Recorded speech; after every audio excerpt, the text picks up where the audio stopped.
fertility sparing approach.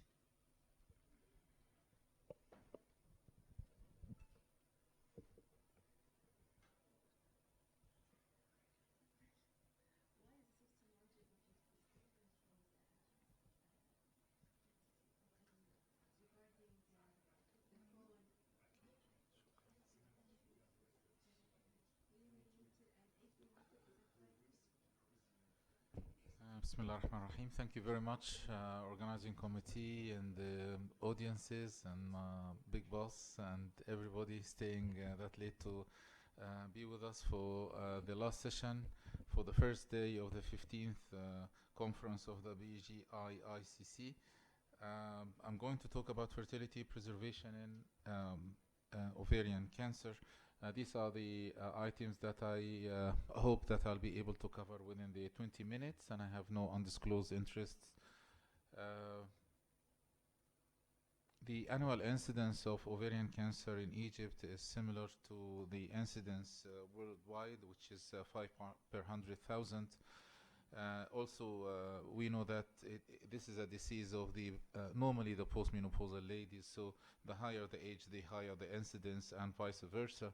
But in Egypt, we have about 45% of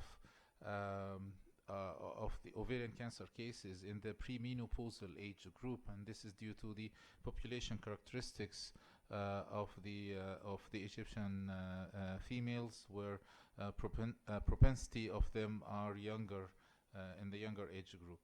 We are approaching actually 3,000 new ovarian cancer cases per year,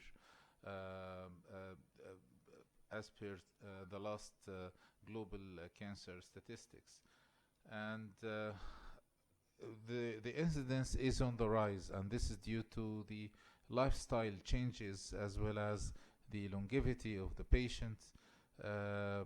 So we really need to cater and prepare ourselves for how we are going to manage the increasing number of cases affected by ovarian cancer at younger age.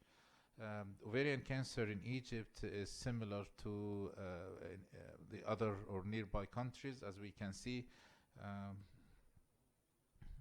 And the incidence of invasive ovarian cancer per histology varies at different age groups. In the younger age group or the very young age group, it is the germ cell tumors, and when they come to the older age group, it is the epithelial or surface ovarian cancer tumors. The younger age group, we call it cancer, but we all know that the germ cell tumors are very amenable to cure, even if they in the advanced stage. So this is very good. In terms of the spread of ovarian cancer, we know that the majority of germ cell cancers are localized, and the carcinoma and the sarcoma, the majority are advanced. The 5-year survival by age, the survival is very favorable in the younger age group, and we just mentioned that in the younger age group we have an increasing incidence of the germ cell tumors, and the germ cell tumors are very responsive to chemotherapy and have a higher cure rate. These are the factors that we have to take into consideration when we fertility preserve patient or treat patient with the fertility preservation approach or sparing surgery. And that applies to several cancers, but not necessarily the whole items apply to an individual patient or individual cancer. For example, we do not necessarily need a longer period of follow-up, negative follow-up, after treating her surgically with a fertility sparing approach. This is a very important slide that summarizes really what we do in terms of fertility preservation indication. The sparing surgery can be adopted in the borderline tumors, which we now call low malignant potential tumors, in the early stage 1 and 2, serous or mucinous, and in the late stage if it is truly borderline tumor, not a type which is used to be called micropapillary borderline tumor, which constitutes about a quarter to a third of the borderline tumors, and now actually has been the WHO has removed this micropapillary borderline tumor from the borderline category into the low-grade serous ovarian carcinoma, but still some histology reports on some people we get it as mentioned as micropapillary type. So, and that's why I put it here so that we remember it. So the borderline tumors, great potential for fertility sparing surgery. Germ cell tumors, indeed, great potential for fertility sparing surgery in the early stage as well as the advanced stage. In invasive epithelial ovarian cancer, we have to really be very selective. We select the patient with stage 1A or 1C, controversial, so be comfortable with 1A. Grade 1 or 2, you can do it in grade 3, but we have recurrences in the grade 3 tumors. In the borderline tumors, the serous are the commonest, then comes the mucinous. The serous borderline tumors are unilateral, bilateral.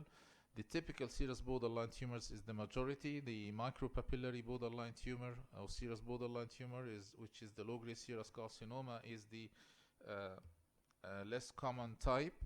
And if you get this type, you will once you just open the abdomen, or if you are dealing with it via laparoscope, which is not a good idea in the micropapillary type, you get that it has been associated with higher stage, i.e. deposits everywhere in the abdomen, invasive implants. We used to call it implants because the primary tumor was called borderline, so they won't be able to say metastasis, and the primary tumor is not an invasive tumor.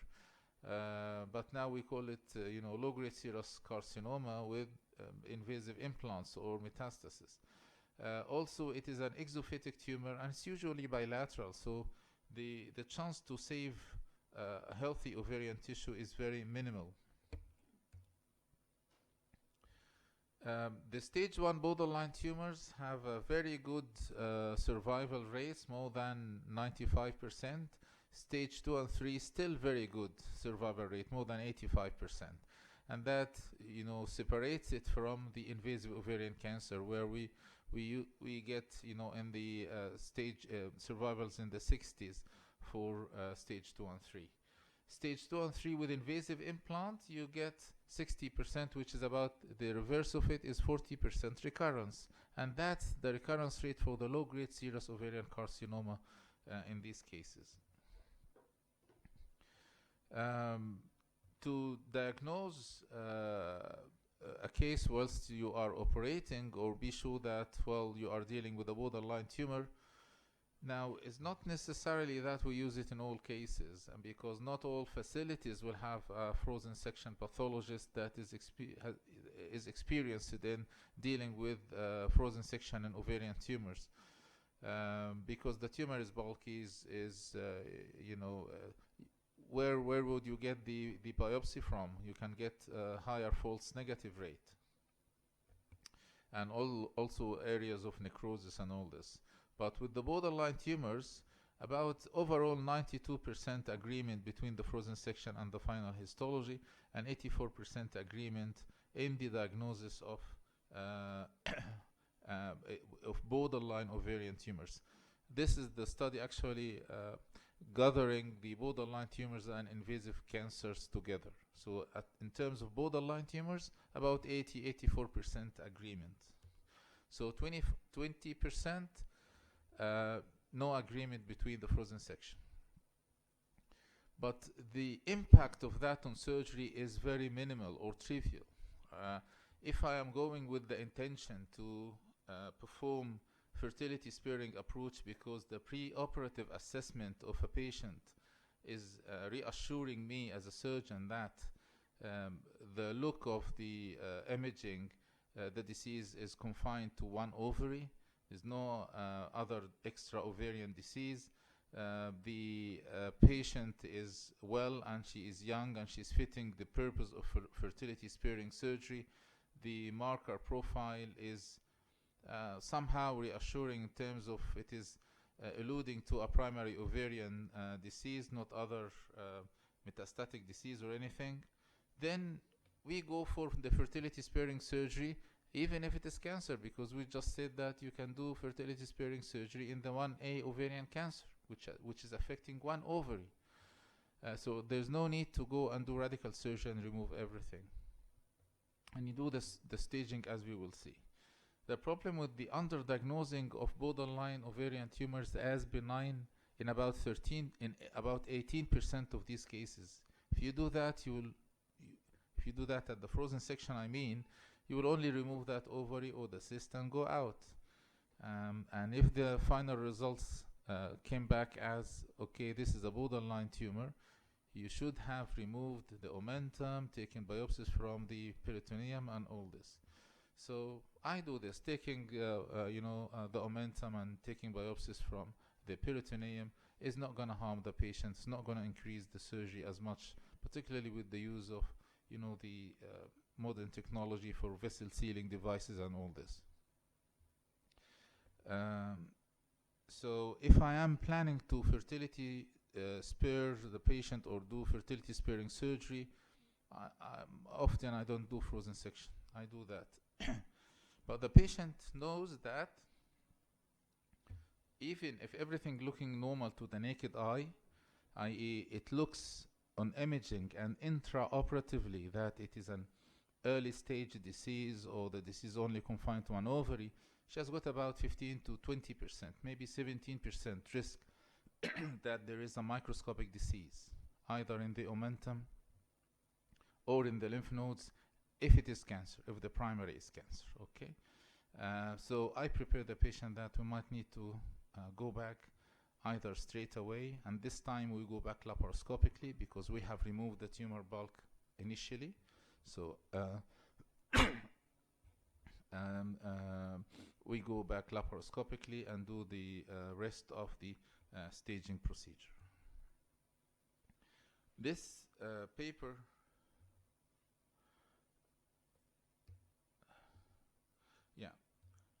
this actually 82% of the underdiagnosed borderline tumors as benign were in the mucinous, and that's why I never do a frozen section in mucinous tumors, because they are large, very large. They follow the multi-step progression theory, like the colonic adenoma when it becomes dysplastic adenoma and then colon cancer. So you'll find that the tumor largely is a benign mucinous tumor. Some part of it, maybe a third of the tumor, is borderline, and a little tiny focus in this borderline area might be an invasive mucinous tumor. So where to get your biopsy from is very difficult. This is actually a nice slide reassuring that if you deal with small size borderline tumors or tumors in young ladies that have borderline features on ultrasound scan or MR scan before operating, and the criteria are very popular amongst the gynecologists, the International Society of Ultrasound and Obstetrics and Gynecology, ISWOG criteria. If you deal with it laparoscopically or laparotomy, you get similar results for recurrence. So you are not putting the patient into risk or at risk. Obviously, the cyst rupture is much more in the laparoscopic group. Therefore, you really better to select the smaller size, do the safe technique by putting the cyst into a bag and suck the cyst from the bag and take the bag without making sure that there's no spillage. This is the slide that I counsel my patients from. I said to her, well, the cyst, she's young, she wants to preserve fertility, either she's a miss or a missus in her early life. I say, well, if we do the cyst only and it is borderline, we have a risk of recurrence in 1 in 3. 1 in 3 will recur. If we take the whole ovary, the risk is not 0. About 1 in 5 will recur. Where will recur? They will ask me. I say, well, either in the same site where the ovary was removed or on the other side. And if we take both ovaries, the risk is not 0, it's 6% or 5%.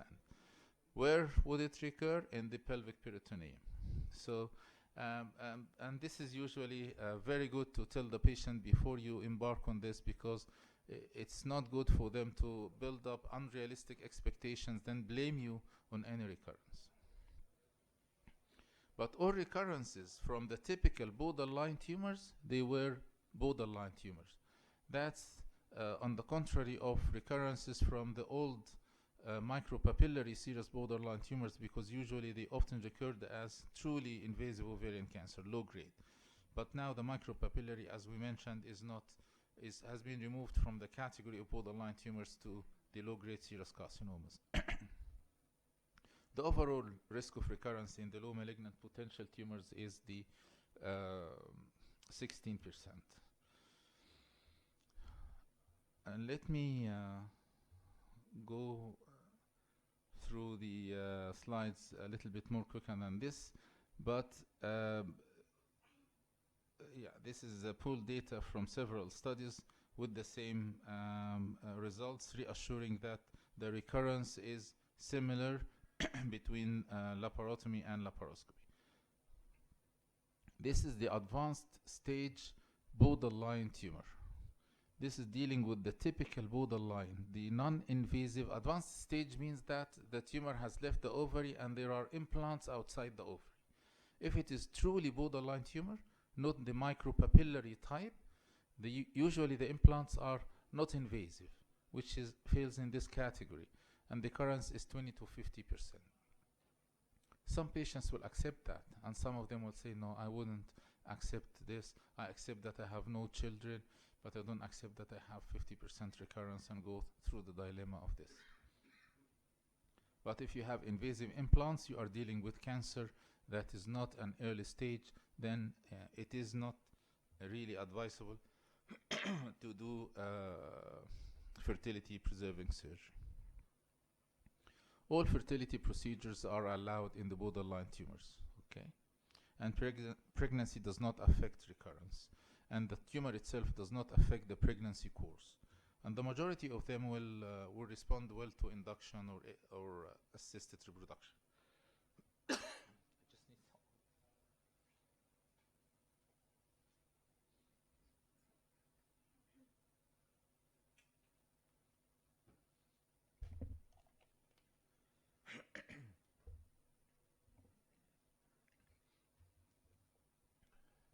If we talk about the invasive disease, we just mentioned that.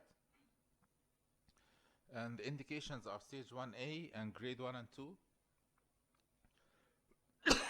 The grade 3, you can do that, but really be careful in counseling the patient and monitoring the patient, because the recurrences in grade 3 is not really subject to the surgery itself. It's the biology of the tumor. And that has been proved in several studies. If you look here, stage 1A and 1C, grade 1 and grade 3, recurrence 9% and 8 to 11% in the other study. And these are studies from the early 90s, and the survival is more than 90%. So what do we do with these patients? We remove the affected ovary. Removing the tube or not, if I'm dealing with cancers, I remove the tube, because many patients, the tumor can arise initially in the tube or having macroscopic tubal metastasis. In the borderline tumors, I do not remove the tube. I remove the omentum, the pelvic and para-aortic lymph nodes. I do washings and peritoneal biopsies, and leave the uterus and the other normal looking ovary. And I do not biopsy the normal looking ovary. It's not necessary, as it is written in several textbooks. And the recurrence in the preserved contralateral ovary is 2 to 4%. This recurrence is exactly the same recurrence as if you have done a hysterectomy, bilateral salpingo-oophorectomy, and everything for these ladies. Exactly the same. Recurrence not going to be zero. Okay? So we are not putting the patient at risk at all. You have to be confident from that when you counsel the patient about this. This is a study pulling data from stage 1 and 1A and 1C, grade 1 to 3. And you see 71% of them have conceived, and 16% miscarried, these are the normal or more or less the normal figures in the normal population, and the recurrence is 6%. Exactly the same. These are all the same, reassuring us that the recurrence in the fertility sparing surgery in ovarian cancer is exactly the same as radical surgery. And after that, you do your completion surgery. When they complete their families, you can advise them to have the completion surgery, which can be done laparoscopic. This is actually talking about also the 1A, 1C, and 1C, this is A and B, whether there is ascites or rupture of the cyst when you go in before the surgery or during the surgery. And obviously, those before the surgery, if you have ascites before the surgery, they do a little bit worse than those when you go in and the cyst breaks during the dissection. Those when the cyst breaks during the dissection and you convert or they are converted to 1C. And because they are 1C, you're going to give them chemotherapy. The overall prognosis and outlook is similar to the 1A. The only drawback is that they had chemotherapy. If it was only 1A, she wouldn't be, receiving chemotherapy in the majority of cases, apart from the grade 3. This is again similar, talking about the tumor grade was associated with shorter relapse-free interval and shorter cancer-specific survival. Okay, so the grade in ovarian cancer is the most important thing. I'm going to be fast here, and also this is a conclusion from a similar study in the British Journal of Cancer saying that fertility sparing surgery is an adequate treatment for patients with stage 1 epithelial ovarian cancer. The clinical outcome of patients with grade 3 tumors, which is confirmed to be the most important prognostic factor, is not determined by the type of treatment received.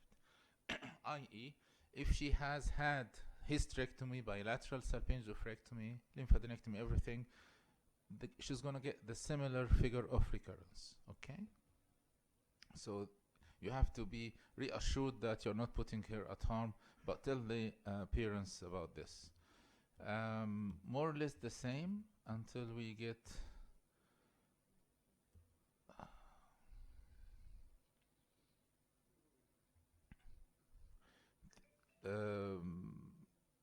germ cell tumors. Just only 1 or 2 slides. 5% of all malignant tumors are germ cell tumors, and the majority of them in the younger age group. And that's why the ovarian cancer prognosis in the younger age group is better, because of the increased number of germ cell cases in this age group. And the majority of them, contrary to the epithelial ovarian cancer, diagnosed in early stage 1. 70 to 75%, which is the reverse of the epithelial ovarian cancer. The majority of types are dysgeminomas and non-dysgeminomas, and all of them will require platinum-based chemotherapy, apart from the stage 1A dysgeminomas and stage 1A grade 1 immature teratomas.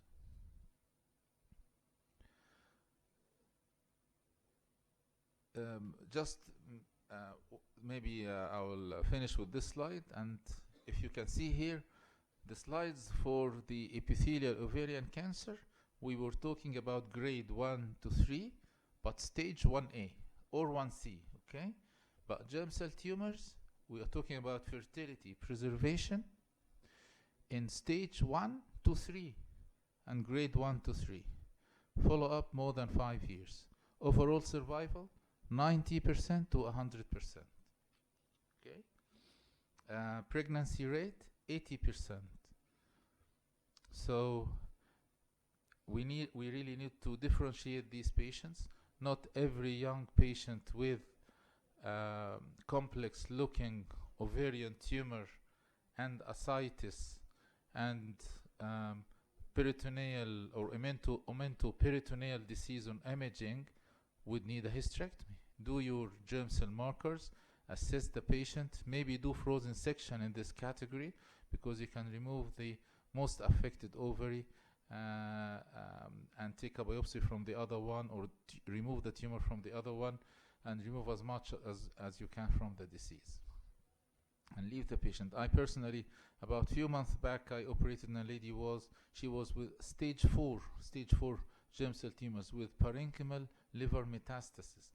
The tumor itself, she had deposits on the mesentery, and that went into the portal vein and caused parenchymal liver metastasis, and they were not able to do any surgery for her. She had biopsy, had neoadjuvant chemotherapy, and the neoadjuvant chemotherapy dissolved all tumor, and the metastases were there but encapsulated, inactive. We did complete cytoreduction on her. In all the specimens, there were no viable tumors, even in the liver, parenchymal liver metastasis, no viable tissues. She is running with a very low AMH indeed, so we are actually preparing her for XC, and we hope that she will benefit from it, inshallah. To this end, I'll finish this talk. Thank you very much indeed. Thank you, Dr. Ahmed Sekotory. I think this subject needs an overall conference to talk about, not one session. And it's my pleasure to represent Dr. Rida Hamida, a professor of OB-GYN in Mansoura University. He will be talking about management updates and possible